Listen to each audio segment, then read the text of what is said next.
ng Presidente ang sirain na ebidensya ng hindi yan trabaho hindi trabaho ng Presidente ang mag-photo op sa nahuli na drugs at mag-photo op sa pagsira ng nahuli na drugs.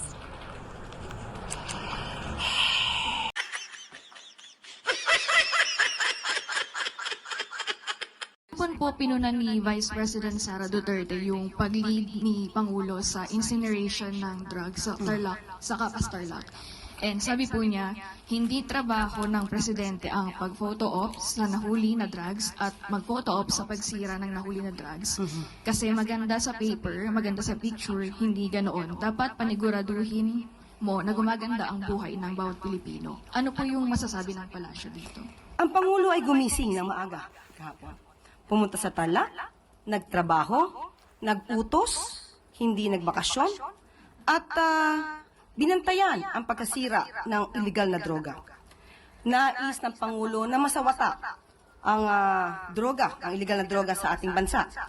At ang pagtatrabaho po ng Pangulo ay dapat maramdaman ng tao. Hindi po ito pang photo ops lang. Ito ay nagsisilbing babala sa mga kriminal. At nagsisilbi rin po itong inspirasyon sa taong bayan na nagdanais na masawata ang illegal na droga.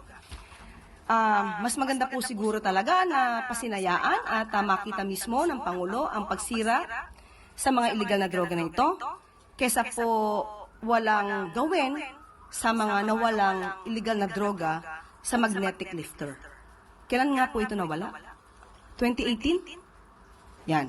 At baka po nakalimutan din po ng Vice Presidente na ang kanyang ama ay nagkaroon din po ng pag-witness sa incineration ng 7.51 billion dangerous drugs sa Cavite.